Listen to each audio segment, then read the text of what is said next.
그러면 알티세르를 잠깐 설명드리고 프랑크푸르트 학파의 마르쿠제로 넘어가도록 하겠습니다.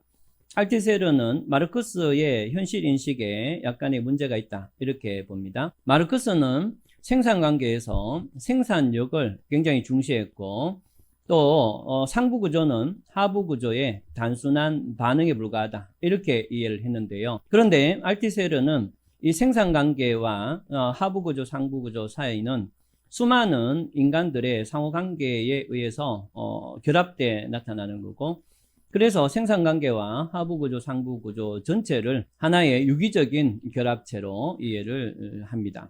알티세르는 현실 세계에서 단순한 생산관계만 나타나는 게 아니고 상당히 다양한 생산관계가 이루어지는데, 그런데 이러한 다양한 생산관계 중에서 지배적인 생산관계가 드러나게 된다고 합니다. 바로 이 지배적인 생산관계를 중심으로 법과 규범이 형성되고, 이러한 법과 규범은 그 사회 전체에 일반화되어서 적용이 되고, 그래서 자본주의적 생산관계가 주를 이루는 이 자본주의 시대에는 자본주의적 생산관계에 적합한 법과 정책들 혹은 규범들이 전체 사회에 일반화돼서 적용된다 이렇게 이해를 하게 되는 겁니다. 그러면은 알티세르가 봤던 당시 자본주의는 어떤 것인가 라고 하면은, 결국에는 이 자본주의라는 것은 소유권을 중시하는 그런 사회고, 그래서 소유권을 중심으로 생산관계가 형성되고 지배 피지배자가 형성되는데, 그렇기 때문에 노동자들은 이러한 소유권을 확보하기 위한 주변인으로서의 지위를 갖게 되고, 그래서 노동자들은 자기의 본질을 잊게 되고 소외되는, 그러니까 소유물에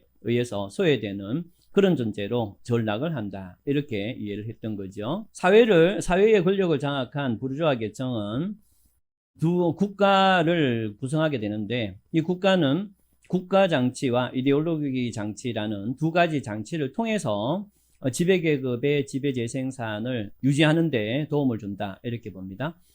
국가 장치라는 것은 현실적인 권력을 뜻하는데요. 그래서 각종 행정체계라든가 경찰 또 법원 군인까지 직접적인 권력을 행사하는 부분을 국가 장치라고 하고, 이러한 국가 장치를 통해서 일정한 힘을 통해서 부르주아의 지배계급을 유지하는 역할을 한다 이렇게 봅니다. 또 이데올로기 장치라는 걸 또 두고 있는데, 이러한 이데올로기 장치는 상당히 다양하게 나타나게 되는데, 학교 장치라든가 가정 장치 또 종교 장치, 심지어는 노동조합 장치까지도 하나의 이데올로기 장치로서 기능을 하고 부르주아 지배계급의 지배재생산에 기여를 하게 된다 이렇게 봅니다.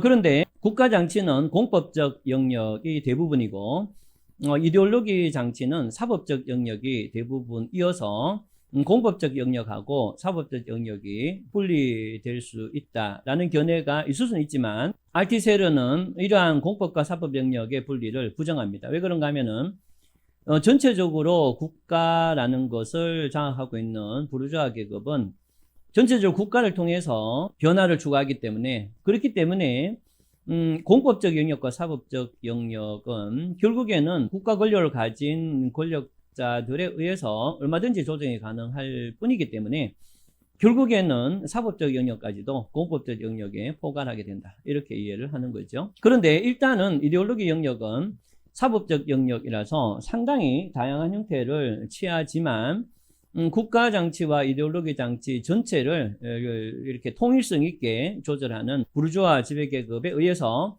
이러한 다양한 이데올로기도 국가 장치와 마찬가지로 일정한 통일성을 갖게 되고, 그러한 통일성을 바탕으로 부르주아 지배계급의 지배재생산이 계속 이루어진다 이렇게 보는 것이 알티세르의 관점입니다. 자, 그러면은 공산주의 법 철학 마지막으로 프랑크푸르트 학파의 마르쿠제를 중심으로 설명을 하겠습니다. 프랑크푸르트 학파는 1920년에 펠릭스 베일이라는 사람에 의해서 조직이 되었습니다.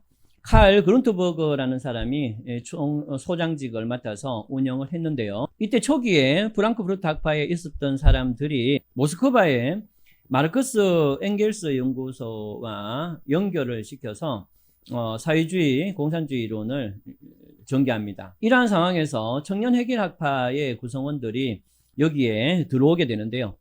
대표적으로는 아도르노라든가 에리 프롬, 또 마르쿠제, 하버마스, 호카이머 이런 사람들이 여기에 들어와서 프랑크푸르트 학파의 외연이 상당히 확장이 됩니다. 그런데 독일에서 나치가 집권을 한 이후로 프랑크푸르트 학파는 여러 나라를 전전하다가 최종적으로는 미국에 정착을 하는데요.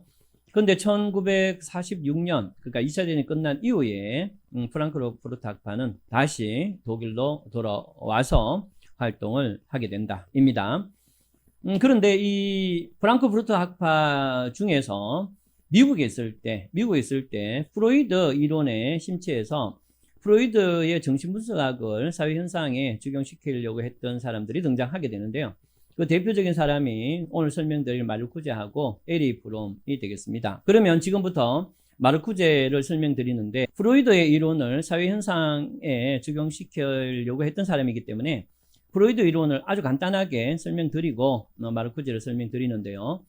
프로이드는 인간의 내면을 크게 세 가지로 나누죠. 하나는 이드, 욕구에 해당하고, 그 다음에 에고는 자아이고, 그 다음에 슈퍼에고는 초자인데요. 그런데 프로이드는 이 이드라는 것은 인간의 욕구를 뜻합니다. 그래서 가만히 두면 무슨 짓 할지 모르는 형태가 이드인데요. 그런데 이 이드는 무슨 짓 할지 모르는 형태로 활동을 하게 되면 결국에는 사회에서 인정을 받지 못하기 때문에 사회에서 인정하는 형태로 이드를 분출을 해야 됩니다.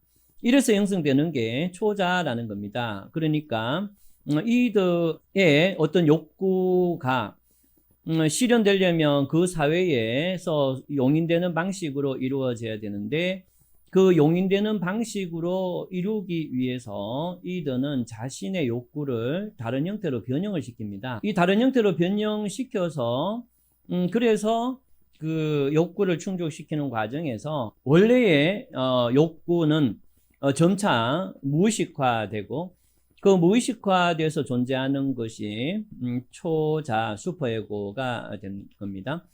이런 식으로 이드와 슈퍼에고라는 개념을 통해서 이 사회를 이해하는데요. 그러면은 마르쿠제는 이 사회에서 이드와 슈퍼에고는 어떤 개념인가 설명을 드립니다. 기본적으로 인간은 이 사회에서 자기가 원하는 이드, 또 이드의 한 형태인 성욕인 리비도, 이러한 것들을 어떠한 방법 혹은 무한의 수준까지 충족시킨다면 이 사회에서 승인받지 못하게 됩니다. 그래서 이 사회에 승인을 받을 수 있는 방법으로 전환을 하게 되는데, 이때 이 전환 과정에서 무의식적인 억압이 초자에서 누적이 됩니다. 그래서 기본적으로 이 초자가 변형된 형태로 자신의 욕구를 추구하게 되죠. 예를 들어서 리비도, 성욕이라고 하면 기본적으로 성욕은 뭐 여기저기서 아무런 형태의 제한 없이 충족시킬 수도 있지만, 그렇게 됐을 때는 사회에서 인정을 받지 못하게 되죠. 그렇기 때문에 1인 1부 1처제라는 형태로 자기의 리비도를 분출하게 되는데, 이러한 과정에서 뭐뭐 해서는 안 된다라는 혹은 뭐뭐 하고 싶은데 뭐뭐 해서는 안 되는 거야 라는 그러한 의식이 초자로서 형성이 되게 되는 겁니다. 결국에는 이 리비도는 초자에 의해서 끊임없이 억압이 되는 거죠. 바로 이 사회가 바로 이 리비도가 이 사회의 일반적인 승인을 받기 위해서 억압된 상태가 이 사회고, 결국에는 이 사회에 이렇게 억압된 상태여야만이 인간의 문명이 형성되게 된다는 거예요. 역으로 얘기하면 인간의 문명이라는 것은 끊임없는 인간에 대한 억압에 의해서 형성된 게 인간의 문명이다, 이렇게 이해를 하게 되는 겁니다. 그러면은 이 자본주의 사회에서 이러한 억압은, 또 리비도의 변형은 어떤 식으로 이루어지는가를 마르쿠제가 얘기하는데요. 이 자본주의 사회는 끊임없는 소비가 이루어져야만이, 그래야만이 부르주아가 끊임없이 부를 창출할 수 있기 때문에 그렇기 때문에 부르주아 지배계급은 이 사회의 승인 조건을 끊임없는 소비로 구성을 하게 된다는 겁니다. 그래서 적절한 끊임없는 소비를 이루어야만이 그 사회에서 승인받는 행동이 되고 그런 식으로 개인들은 이제 무의식적인 억압을 받게 되고 그래서 인간들은 부르주아가 원하는 대로 끊임없는 소비를 통해서 만족을 얻게 되는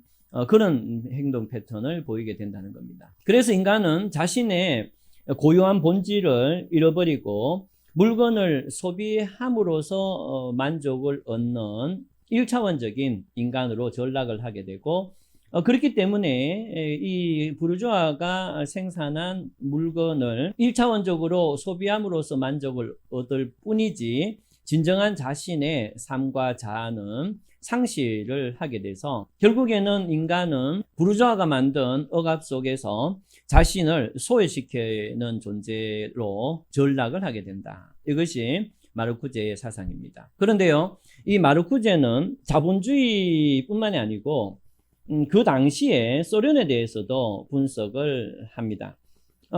마르크스의 이론에 따를 때는 공산주의 혁명이 일어나면 국가나 계급이나 법, 권력이 모두 소멸해야 되는데 마르쿠제가 있을 때에 소련은 그와 정반대로 나아갔다는 거죠. 이 소련은 노동자 계급의 국가라는 그런 탈을 쓰고 있긴 하지만 특정한 계급이 이 권력을 장악하고 거기다가 국가는 점점 독재화되고 법은 더 강력해질 뿐만 아니고 소련은 끊임없이 공업화를 통해서 산업사회로 점점 나아가려고 하는 그런 경향을 보이다는 거죠. 그런데 자본주의 사회에서의 자유라는 것은 결국에는 그 자유는 A라는 공장에서 일을 하면서 착취당하다가 거기다가 불만이 있으면 B라는 회사에 가서 착취당할 자유. 결국에는 이것을 벗어날 자유는 없고 인간은 A라는 부르주아로부터 B라는 부르주아로 나아가서 결국에는 누구에 의해서 착취당할까를 선택할 수 있는 자유밖에 없어서 이 자본주의의 자유는 허상이다. 이렇게 보는 게 사회주의자인데요. 그런데 이 마르쿠제는 공산주의 혁명이 일어난 소련에서도 그와 비슷한 현상이 일어난다고 봅니다. 무슨 말인가 하면은 소련에서의 자유는 결국에는 소련에서의 자유라는 것은 소련에서 새롭게 등장한 계급, 자기들 말로는 노동자 계급이라고 하지만 소련에서 새로 등장한 이 지배계급에 도움이 되고 그것을 정당화하는 범위 내에서만 자유라는 개념이 사용되더라는 거예요. 또한 소련에서의 도덕이라는 것도 소련에서의 윤리나 도덕은 결국에는 그 계급에 적합하면 그것은 윤리적이고 도덕적인 게 되는 것이고 그렇지 않으면 비윤리적인 게 되더라는 겁니다. 결국에는 소련에서조차 프로이드의 말에 의하면 초자 슈퍼에고의 형태가 그대로 자본주의 사회처럼 나타나서 그래서 그 소련에 사는 사람들은 그 새롭게 등장한 계급에 적합하도록 리비도를 스스로 억압을 해야만이 그래야만이 일정한 만족을 얻을 수 있기 때문에 이 공산혁명이 일어난 소련에서조차 초억압, 초자에 의한 억압에 의해서 상당히 큰 의미로 억압된 속에서 자유나 윤리적인 어떤 행위가 규정이 되고 결국에는 진정한 자아와 정체성은 상실되더라. 이렇게 보는 게 마르쿠제의 사상입니다. 이 마르쿠제는 자본주의와 소련 사회의 문제점을 거의 이제 결론적으로는 거의 같은 형태로 보고 있는데요. 이 사람은 자본주의 사회에서 물질이 인간의 본성을 어떻게 조금 허물어 가는가에 대해서 이해할 수 있는 아주 적절한 시각을 제공해 주기는 했지만 그래서 뭔데가 없습니다. 그래서 이러한 것들을 어떻게 해결해 나가고 어떤 방법으로 해결해 나가야 되는지 그 내용과 구체적인 해결 방안이 제시되지 않는 그러한 한계점이 있습니다. 이 사람은 그렇기 때문에 일정한 그 문화적인 틀에 그것이 이제 소련이든 자본주의 사회에서든 어쨌든 간에 일정한 사회적 틀에 이 초자아가 형성되지 않은 존재들에 의해서 이 사회는 변형될 수 있다라는 희망을 얘기하는데요. 그러면은 이 사회에 어떤 초자아가 형성되지 않아서 그 억압을 혹은 억압에 완전히 종속되지 않은 사람들만이 이러한 어떤 사회의 변화를 이끌어갈 수 있다. 이렇게 보는데 대표적으로는 학생을 듭니다. 학생들은 아직까지 기존의 사회에서 충분히 적응을 하지 않은 존재일 수도 있겠죠. 그 다음에 제3세계의 프롤레타리아라고 합니다. 그러니까 아직까지도 정치체제나 이런 문화체계가 정밀하지 못한 제3세계 프롤레타리아들도 어떤 개혁의 어떤 하나의 주체가 될 수 있고, 또 미국 같으면은 미국 주류 문화에서 조금 주변에 있는 빈민 흑인들 이런 어떤 주체들에 의해서 사회개혁이 가능할지도 모른다라고 얘기하는데, 결국에는 이러한 해결 방안이라고 제시하긴 했지만 실효성이 거의 없는 개념이고, 어쨌든 마르쿠제는 자본주의 사회에서 물질에 의해서 인간 소외가 어떻게 이루어지는지에 대해서는 잘 설명했지만, 앞에서 말씀드렸듯이 그러한 사회가 어떤 내용으로 바꿔야 되고 어떤 주체가 어떤 절차를 거쳐서 해결할 수 있다라는 해결책에 대해서는 거의 제대로 된 언급을 하지 않는다, 이렇게 볼 수가 있겠습니다. 자, 지금까지 사회주의 혹은 공산사회의 법 관점을 설명드렸는데, 사실은 법 관점이라기보다는 개별적인 사람들의 일반적인 사회를 보는 관점 속에서 약간씩 법에 대한 언급이 있는 그런 내용이었습니다. 자, 그러면은 이제 법 철학에 대한 영상 한 2-3개쯤 남아 있는데요. 다음 영상에서 뵙도록 하겠습니다. 감사합니다.